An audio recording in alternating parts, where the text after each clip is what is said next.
Hey, it's Executive Editor Stephen Lacey. Many of you were loyal listeners to a show I created and co-hosted for 8 years called The Energy Gang.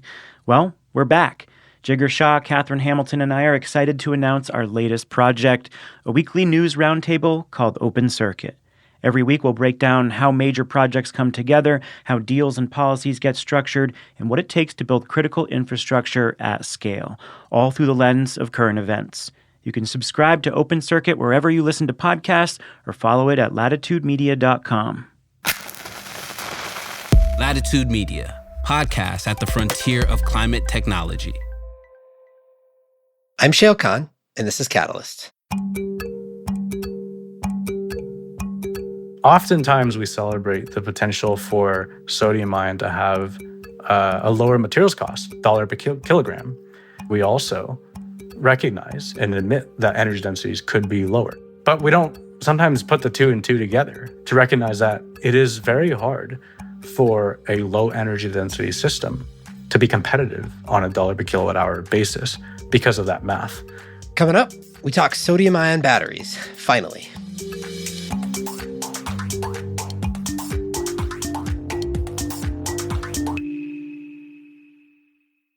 Catalyst is brought to you by Antenna Group, the communications and marketing partner for mission-driven organizations developing and adopting climate solutions. Their team of experts help businesses like yours identify, refine, and amplify your authentic climate story. With over 3 decades of experience as a growth partner to the most consequential brands in the industry, their team is ready to make an impact on day one. Get started today at antennagroup.com. The electric grid is changing. Utilities need smarter solutions to balance supply and demand, especially as they face growing renewables and electrification. With Energy Hub, utilities can manage all of their customers' connected devices, like batteries, EVs, and smart thermostats, in one platform to grow their virtual power plants and seamlessly shape electricity demand. Unlock the power of flexibility at scale and deliver more value through cross-DER dispatch with Energy Hub, the leading edge DERMS provider. Visit energyhub.com to learn more. I'm Shayle Kann. I invest in revolutionary climate technologies at Energy Impact Partners. Welcome. All right, so this one I think is a long time coming. Sodium-ion batteries have been on the scene, so to speak, in the battery world for the past few years as a possible long-term replacement for at least lower density, lower cost lithium-ion batteries, LFP batteries in particular. The theoretical benefits of sodium-ion are multifold. Here's my subjective ranking of those benefits from, I think, most certain to least certain. Supply chain and geopolitics is a big one. There is a possibility of it being semi-drop-in for existing manufacturing capacity, or at least easy to manufacture, similarly to how we make lithium-ion batteries. Cost, potentially, ? And safety, potentially, ? Anyway, that's a bunch of things, and if you could hit all of those things, there's a clear reason why sodium-ion would be really exciting. And indeed, we've started to see the predictable pattern of announcements from big battery suppliers, and many of the largest in the world and in China, who say they're working on sodium-ion, or they've developed sodium-ion batteries of one kind or another, as well as a number of players who are trying to do sodium-ion domestically here in the US or in North America. So, what are sodium-ion batteries? Why sodium-ion batteries? And what do we think it would take to actually materialize these theoretical benefits that they hold, in my mind, particularly with regard to cost, which is the characteristic that matters more than all others combined. So I wanted to talk to Adrian Yao about this. He's been working on this question for years now. He's a former battery entrepreneur himself in lithium-ion world, of course. But he joined Stanford a few years ago, where he leads the STEER initiative, which is a partnership between SLAC, the linear accelerator lab, not the business tool, and the Stanford Precourt Institute for Energy. Anyway, Adrian and some colleagues recently published what I think is the best paper that I've seen in Nature Energy that is examining the cost question for sodium-ion and projecting how the technoeconomics could play out depending both on scale and the technology roadmap. So let's dig in. Here's Adrian. Adrian, welcome. Thanks for having me. All right, let's talk sodium-ion batteries. Why don't you start by explaining how a sodium-ion battery works, I guess in reference to a lithium-ion battery, like what's the same, what's different? Sure, yeah. So I think anyone or people around me know that every time I talk about batteries, I talk about sandwiches because sandwiches are a great analogy. So I'll do the same here. Basically, when we think about a sodium-ion battery or a lithium-ion battery, basically you can think of it as a sandwich with two pieces of bread, right? Those are your electrodes separated by some kind of lettuce separator. That's a very boring sandwich, soaked in some kind of soup, right? And so when you're charging and discharging, all you're doing is just passing sodium ions or lithium ions back and forth between the two pieces of bread through the lettuce in the soup, right? And so I think it's important to recognize that when we think about both lithium-ion and sodium-ion batteries, that those are umbrella terms, right? There are different flavors of sandwiches within both of those, and that's important to get into. So we focus on lithium-ion first, right? One side of the sandwich is almost always graphite, and that is the negative side of the sandwich, the anode. And so we mostly distinguish lithium-ion batteries by the positive side of the bread, right? And so this is basically swapping out, sourdough for whole wheat or something like that. And so there's obviously mainly two kinds of chemistries here. There's one that is nickel-based, and this is the high energy density kind that uses your typical elements like nickel, manganese, and cobalt. And these are the more appropriate potentially for longer range vehicles and so forth because of their high energy density. Now, the other very common class of bread here is the phosphates with iron, and this is really the LFP kind of chemistry. Of course, they have an energy density penalty that many of your listeners know, but they are safer and cheaper. And so they're widely adopted for basically standard range vehicles or almost 100% of new grid scale kind of battery energy storage installations today. Now, when you're assembling the sandwich, the positive side is really the side that is endowed with all of the ions, be it sodium ion or lithium ion, that will be useful for the lifetime of the battery. And so when you basically finish off manufacturing and seal it off in this proverbial, say, Ziploc bag, that has the positive side of the bread, it has all of the ions for the rest of the useful life. So if we come to sodium ion, it's identical in structure. And that's very useful. And that's one of the exciting things about sodium ion is that basically it can leverage a lot of the existing know-how and manufacturing expertise that we have. Zooming in a little bit again on this kind of chemistry, similar to lithium ion, the negative side of the sandwich is almost always the same. It is also a carbonaceous material like graphite, but very importantly, it is not graphite. Graphite is chemically incompatible with basically sodium. And so we use a material instead called hard carbon. So similarly, we then often characterize sodium ion chemistries by their positive side. And this is where I think it's very important to begin to ensure that we don't treat sodium ion as a monolith. There are very different chemistries that we need to be clear about because they have very different implications on safety, on cost, and supply chain. So just as we have these layered oxide chemistries like the NMC in lithium ion, we have layered oxides in sodium ion, mostly relying on nickel, manganese, and instead of cobalt, more like iron or copper.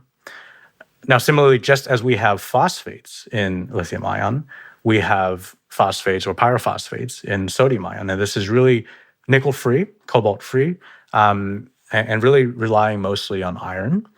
And then there's yet another class called Prussian blue, which some of your listeners might have heard of, that are typically much lower energy density, but can pack a punch in terms of power, and potentially less relevant, for example, mobility applications or high energy density applications.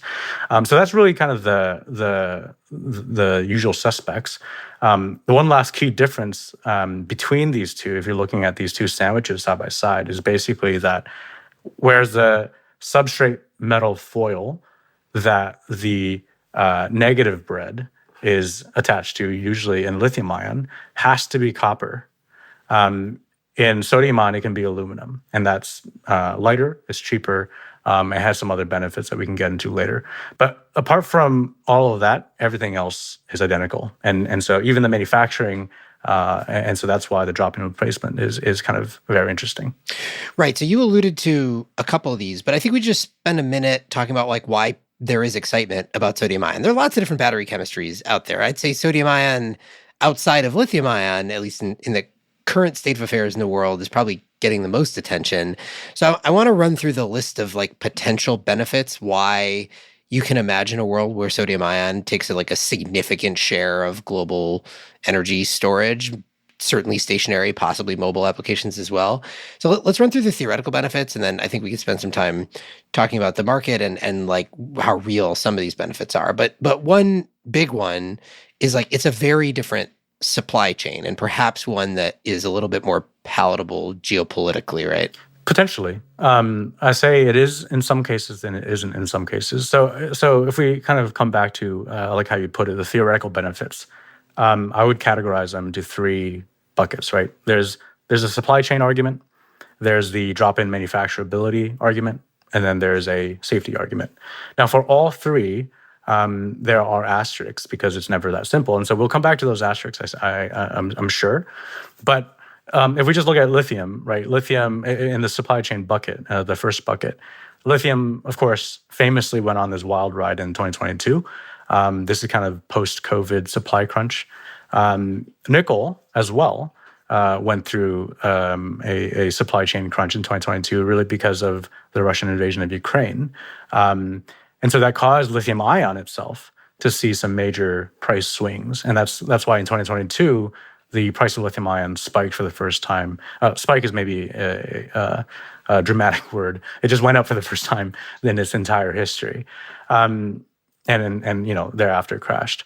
So those are some of the key supply chain issues. Another key geopolitical supply chain issue is graphite, right? Graphite, over 93% of the world's battery-grade graphite comes out of China.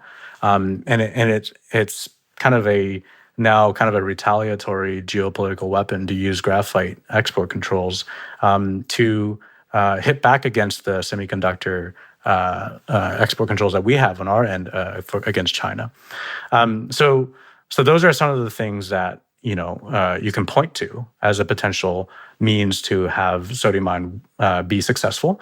Sodium carbonate, soda ash, is basically like $200 per ton, as opposed to where lithium ion sits right now, $10,000 per ton. But in the height of 2022, lithium was at basically $60,000 to maybe some cases $80,000 per ton.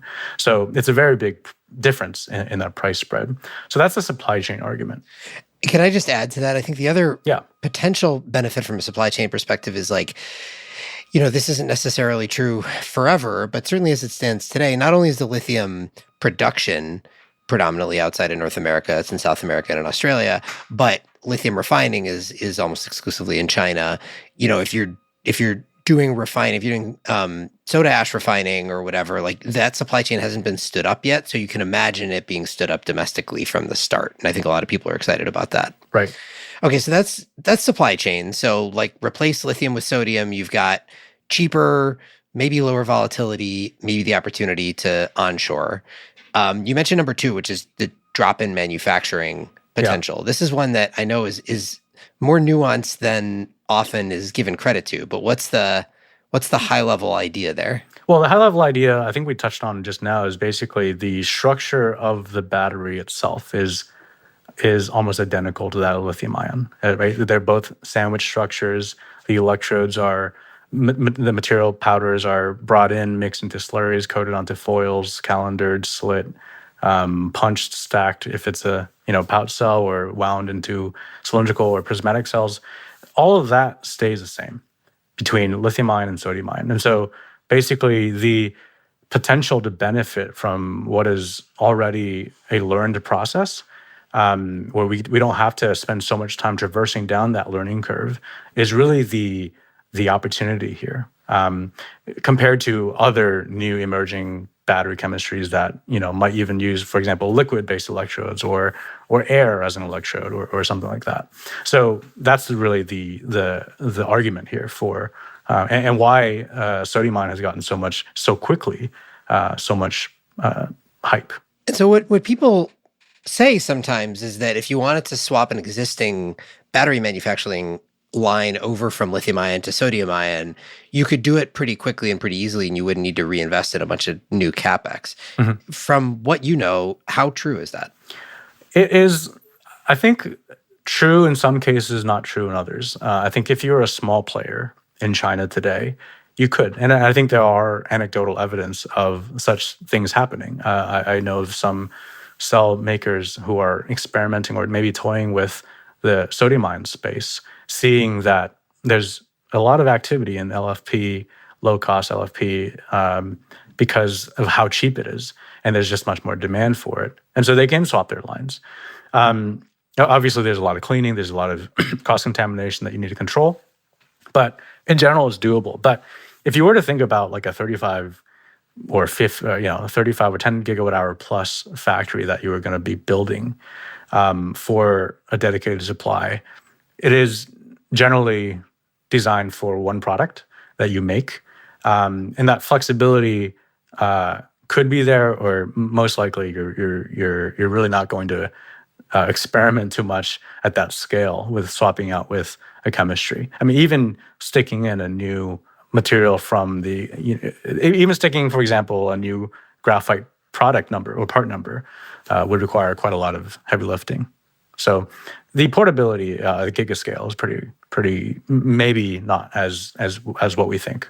Yeah, maybe the better way to think about it is it's not like we're going to be retrofitting a ton of gigafactories from lithium-ion to sodium-ion, but because it is such a similar manufacturing process, it's better understood. It's probably lower risk. Mm-hmm. You can imagine if you're building a greenfield sodium-ion battery factory, it's like less of a leap than something entirely novel. And I think a lot of that driver is in the equipment space, right?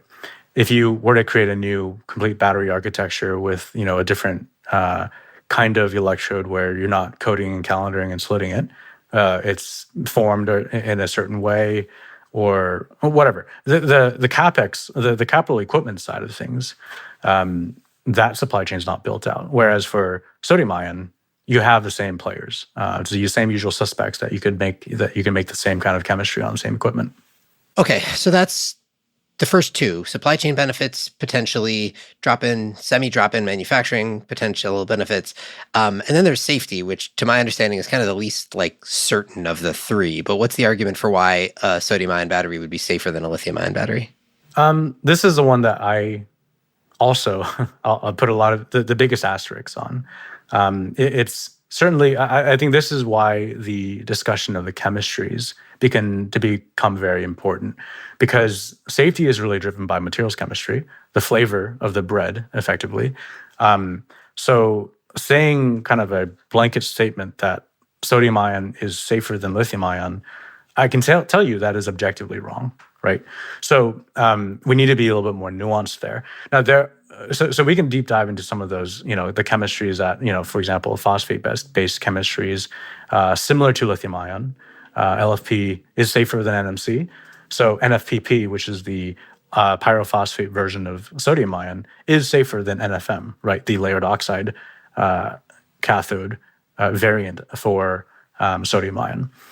Some of the other potential safety benefits that sometimes gets under the radar, but sometimes gets more attention than it should, maybe, is that the transport of batteries could also benefit from some safety benefits of sodium ion. And that is really because of that earlier point I made just now, where the negative electrode, the anode, can actually use aluminum as a current collector.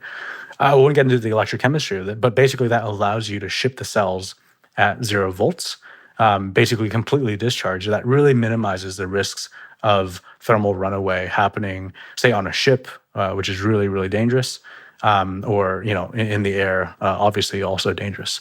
But this also is somewhat uncertain.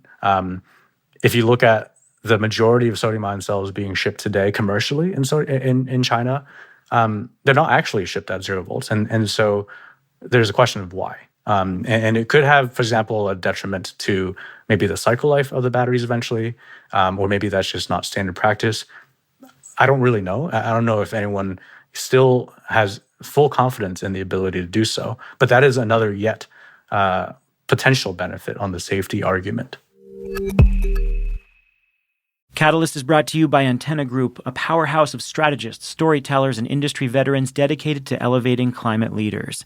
Antenna works tirelessly with enterprises, growth startups, investors, and ecosystem influencers to drive impact across energy, climate, and mobility. With over 3 decades of experience as a growth partner to the most consequential brands in the industry, they understand the trends and moments that matter and how to capitalize on them. Visit antennagroup.com to learn more. Catalyst is brought to you by Energy Hub. Energy Hub helps utilities build next-generation virtual power plants that unlock reliable flexibility at every level of the grid. The Energy Hub platform takes the guesswork out of balancing energy supply and demand. It uses AI-driven optimizations to precisely shape load profiles and dispatch multiple types of customer devices for maximum grid impact. As the industry leader, Energy Hub helps more than 70 utilities manage 1.5 million devices, more than any other edge terms on the market. Click the link in the show notes to learn more, or go to energyhub.com. Okay, so those are 3 potential benefits. Let me editorialize for a second and say that, in my mind, none of them matter at all, but for the 4th thing, which is cost. Right? Yes. Like you can have a supply chain benefit, you can have, a great opportunity to do drop-in manufacturing, you get a safer battery, and it won't matter a lick in the market if it's not cost competitive. And so you've done a ton of work looking at the current and future potential cost profile of sodium-ion batteries. So I want to spend some time on that. Maybe you can start by giving me the 2 sides of a barbell, which is like, what do we know about current sodium-ion battery costs today to the extent that they're being produced? And then at the other end of the barbell, I know you've done a bunch of work about what the cost floor could be, what the theoretical cost floor of a sodium-ion battery looks like is. So can you paint me those 2 pictures to start? Yeah. So I think when we think about costs, we really need to, and in the battery world, of course, dollar per kilowatt hour is the defining kind of metric. That's a figure of merit, right? I'd like to break that down into 2 components, right? There is to come up with dollar per kilowatt hour, you have a dollar per kg component, right? That is a materials cost component. And then you have a kg per kilowatt hour component, right? That is a metric of materials intensity, right? And multiplying those 2 together will give you dollar per kilowatt hour. And I think oftentimes we celebrate the potential for sodium-ion to have a lower materials cost, dollar per kilogram, because of the stated benefits just now of potentially the supply chain of sodium carbonate versus lithium carbonate, right? That we often celebrate that in the same sentence that we also recognize and admit that energy densities could be lower and almost are always get lower because of inherent atomistic properties of sodium versus lithium. But we don't sometimes put the 2 and 2 together at the end of that sentence to recognize that it is very hard for a low energy density system to be competitive on a dollar per kilowatt hour basis because of that math. And so if we look at some of the cell costs today, they are higher. Sodium-ion costs are higher, and this is attributed to a couple things. Despite the potential floor of the materials to be low, the cost of materials still needs to come down its own scaling curve. We can model that. We can know potentially when that could happen. But there are also cell design considerations that really drive cost. If we look at this cost reduction of lithium-ion over the last 30 years, it is really, we can characterize it with a learning rate of, maybe like 22% or something like that. It's very aggressive, it's very spectacular, and it's really a contributor to a lot of the electrification that we see today. How much of that was driven by materials costs coming down versus how much of that was because of improved cell designs, meaning how we actually assemble and design this sandwich, is actually much more the latter. I mean, it's like entirely the latter, right? Because materials costs, lithium costs at least have gone, even if you take away the spike, they're still higher than they were a decade ago. Well, lithium actually this is maybe another point that we should clarify. Lithium is only about 7%, right, of by mass of a lithium-ion cell. It's Right. really Cathode that's why materials is what. Yeah. exactly the cathode materials, right? This is why Elon Musk has said once that we should call it a nickel carbon battery as opposed to lithium-ion battery. But whatever we call it, the price of materials has come down, but not as much as it's not really the main contributor to the price reductions. Basically, as we get better at reducing the amount of inactive material used in a battery, basically reducing materials intensity, that has been the primary driver of cost reductions. And if we look at where sodium-ion cells are today, they're still in a regime where electrodes are not as thick as they can be to really minimize cost, because that is one of the key drivers to minimize inactive overhead.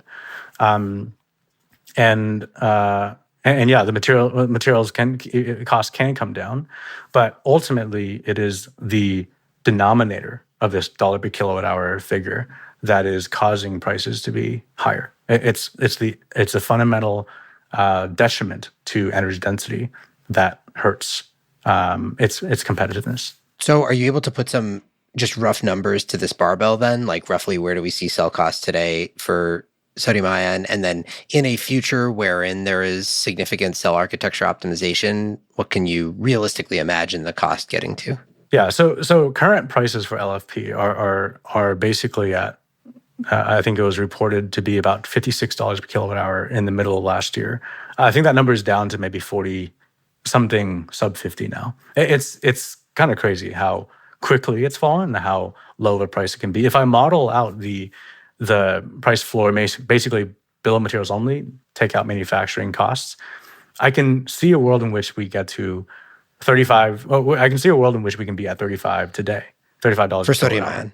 No, for lithium ion. The LFP. Oh, for lithium ion. Okay, yeah. Right. For sodium ion, it's still my understanding to be above $80 per kilowatt hour for the NFM type chemistries, the layered oxide chemistries. And because of the further energy density penalty that you have with some of the pyrophosphate materials, my understanding is it could be higher than that. And to put some numbers on, and really to kind of illustrate this point about the materials cost versus the kind of the effective dollar per kilowatt hour that comes out the back end. If we just look at LFP, for example, right? If we assume that it costs, say, $3 per kg to make, right? In just the manufacturing cost, that's basically the capex associated with the spray dryers, the furnaces, and whatever have you to make the powder. Call that $3 per kg. Now, with that 1 kilogram, you can eke out, say, 500 watt hours or half a kilowatt hour. So that makes it effectively $6 per kilowatt hour for that material. Now, if you take another material, maybe the sodium-ion variant, and you don't take in an argument that you have better manufacturing costs, for example, it's going to still cost you the same to make a material, and that's $3 per kg. But you can only eke out maybe 250 watt hours from it, so basically a quarter kilowatt hour. That means that translates to $12 per kilowatt hour, right?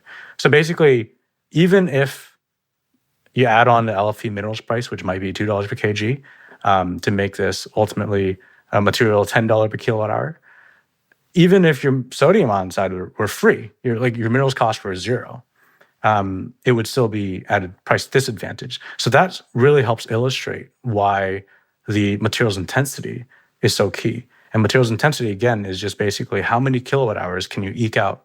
How many kilograms do you need per kilowatt hour of delivered energy storage? How much of this do you think is just because we're in the early days of sodium ion, relatively speaking, right? Mm-hmm. Like, as you said, a lot of the cost reductions that we've seen in lithium ion and in LFP in particular have come from having improved that exact metric over time. And so are we just at the front end of a curve on sodium ion that's going to look similar? I have separate questions about whether, like, translating a theoretical cost curve to reality based on the realities of the market and the capital investment required and like the market demand for the early premium products and all that kind of stuff. But, setting that aside for a second, like if we invested to scale up manufacturing of sodium ion, are we likely to see a similar cost trajectory, a similar learning rate to what we've seen with lithium ion, and ultimately a lower cost floor in the end of time? So my answer is no. It's not about scale. It's not about just taking the chemistries in sodium-ion today and then scaling the hell out of it. Because kind of coming back to the example just now, that's assuming we can make a new sodium-ion material today, or just any other material today, at the same costs. Basically, there's going to be an overhead of manufacturing costs for a given material. So regardless of what that is, and that's assuming, all the scale that has gone into and the learnings that we've gone into, establishing experience for a material like LFP. The what drives the cost at the end is the materials intensity. So where do we need to then invest? Should we invest on scaling, or should we invest on increasing energy density? And I would say it's the latter.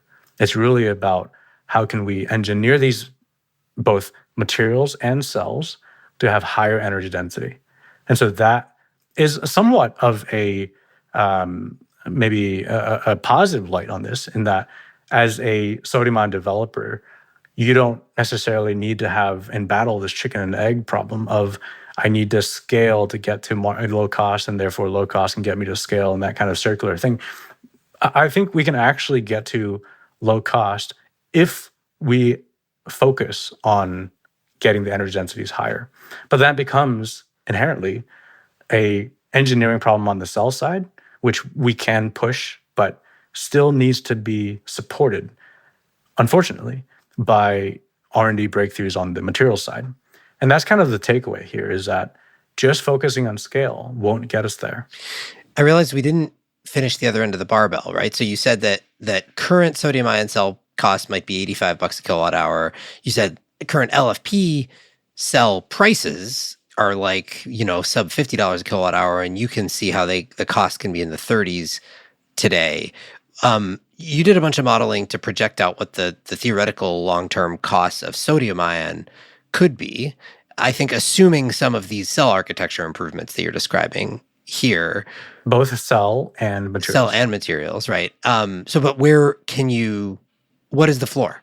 Where do you think it could get to? Say we solve those problems. So this is where it becomes important to kind of pull out what are those roadmaps. So the work that you're talking about is in the work that we talked about in our recently published Nature Energy paper, where we identify and roadmap what some of these directions could be.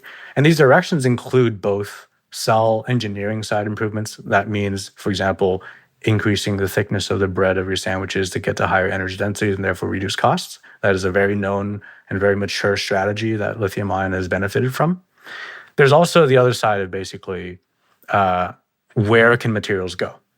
How much can we develop these materials to improve their ability to store sodium, store and release sodium? And so some of those routes are and so this is basically that this can include, for example, developing new cathode materials that have a lot more capacity, developing anode materials that can have a lot more capacity, combining them, or in some cases even foregoing, for example, the anode material altogether and opt for more of, say, an anode-free direction, similar to the lithium anode-free direction that people are taking in lithium, where you basically plate the ion as a metal on the opposite side of the negative, on the negative side, to really drive up energy densities. And so basically, if you look at all these combinations, an anode-free sodium-ion cell is one of the most competitive technologies prices out there, because you don't have a negative electrode material that adds to cost, as well as the ability to really increase energy density. Those numbers can get to potentially break the line where LFP sits and get to something that's more competitive, sub basically $40 or $50 per kilowatt hour. However, that is all dependent on the cathode, it's all dependent on the materials developments that we make. In enabling this anode-free operation, as well as, for example, significant increases to the capacity of the cathode. I mean, not to be overly negative about it, but like just to pare it back, what I sort of feel like I'm hearing from you is, all right, we need materials breakthroughs, we need cell architecture breakthroughs, we got to do a ton of R&D on this. And if we're successful in doing all of that, the promise at the end of the day is that in some future state, let's call this a decade away, we might be able to get sodium ion prices to roughly where LFP prices are today. That assumes no further cost reductions in LFP, by the way, right? And in fact, when I've talked to a lot of people in sodium ion world, like a lot of what they're banking on is materials costs for lithium ion going back up again. Like if lithium prices spike again, this equation changes. So you got to kind of believe something about what's going to happen to lithium ion materials prices in order to get really excited about this, because otherwise you're just saying like all this work, all this effort, and a decade, and we get in 10 years to where lithium ion already is. Is that like an accurate way to think about it in your mind? I think there are a couple ways to look at the cost side. But the first, on the outlook side, I think either we make some major breakthroughs in R&D to enable higher energy densities and therefore lower costs, or we believe something will break in the lithium-ion supply chain. And that increasingly could also be the case, right? I mean, again, coming back to graphite, where the majority of the graphite in the world comes out of China and is export controls were just placed on it a couple months ago.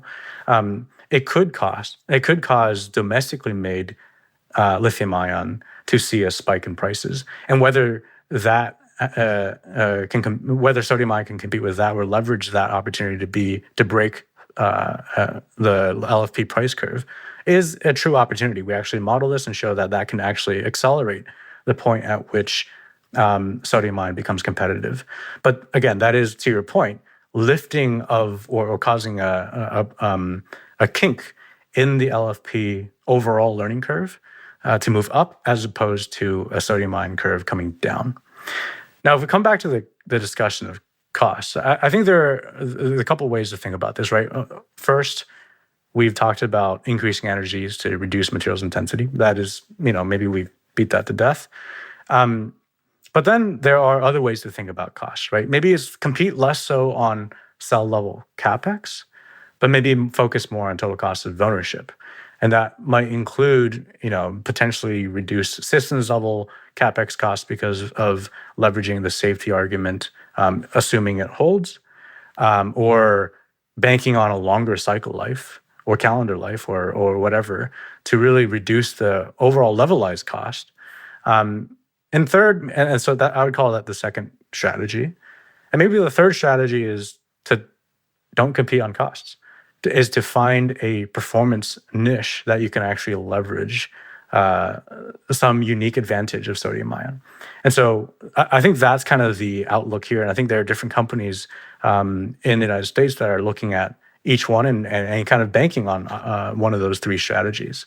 I guess the other question here is, in lithium ion world, the costs have continued to surprise us to the downside. In other words, it keeps getting cheaper and cheaper than we think it's going to. We've seen this play out in solar and other places as well, and it's thanks in significant part to what ends up happening in China as China scales up new technology. So maybe that could happen in sodium ion as well. Who knows? But the most interesting thing I think to ask right now is like, what's happening in sodium ion? How much are people manufacturing it? What is going on in China? Because there have been some announcements there. Like, are we at the front end of a sodium ion boom in manufacturing and in innovation? Does it feel like that's coming, or is it still kind of a little backwater and there's just like an announcement here or there? Yeah, I mean, I think this is kind of hard to speak to. I think, like you said, the reality is that all of this is driven by China, and what happens in China can sometimes be opaque. And so this is maybe relying more on what's anecdotal.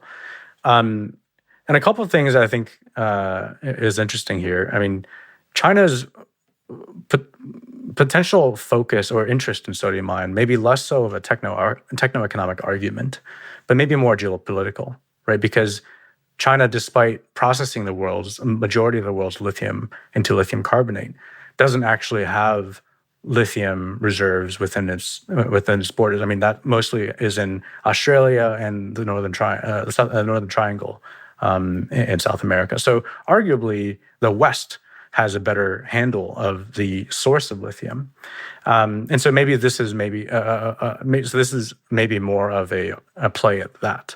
But I think if we look at who are the actual ones building out sodium ion in China right now, I think you'll see a lot of tier 2s and tier 3s players.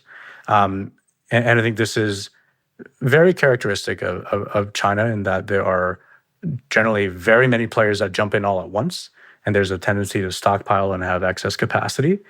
But I think the ones to watch are really the tier 1s. And so that's basically CATL and BYD. Now, I think definitely, Robin Zhang, the chairman and CEO of CATL, announced basically last November that he expects sodium ion to take up to half of LFP's market share. And I think that's what we really need to watch, is that can we take that at face value? Or is it also potentially a negotiating strategy to continue to put price pressures on the lithium feedstock to keep it low, right? Having sodium ion as a potential substitute is a way to keep, maybe perceived as a way to keep lithium prices low. And so through some anecdotal or through the grapevine talk, it could perhaps be more of the latter. If we look at CATL's activities in 2021, they did come out with and announce that they already developed a 160 watt-hour per kg Prussian blue-based sodium ion. And this is right before, as you recall, the lithium price spikes. And I think they actually managed to weather that storm decently well with longer-term contracts. So was that part of the game? I don't know. But this is, I think having alternatives is really what allows prices to stay low.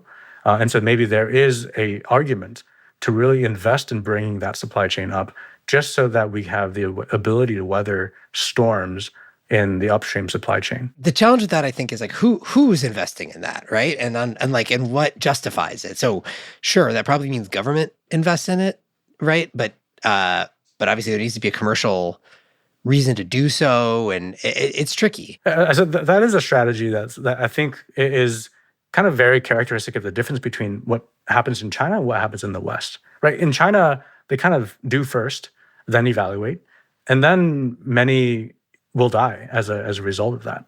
It's intense and very fierce competition. Whereas in the West, we evaluate a bunch, we maybe do, but then we, like you said, we recognize that maybe there's no market driver or there's no market for it, and then we maybe not do at the end. But so yeah, this is part of why it's hard to understand exactly what is coming out of China and whether sodium ion has an opportunity to survive only on techno-economic principles. All right, Adrian, this was very useful. I feel like I have a better handle on the world of sodium ion now. So appreciate the time, as always. Thanks for coming on. Of course. This was fun. Thanks. Adrian Yao is the founder of the STEER program at Stanford and the former co-founder and CTO of nPower. This show is a production of Latitude Media. You can head over to latitudemedia.com for links to today's topic. Latitude is supported by Prelude Ventures. Prelude backs visionaries accelerating climate innovation that will reshape the global economy for the betterment of people and planet. Learn more at preludeventures.com. This episode was produced by Daniel Woldorff. Mixing and theme song by Sean Marquand. Stephen Lacey is our executive editor. I'm Shayle Kann, and this is Catalyst.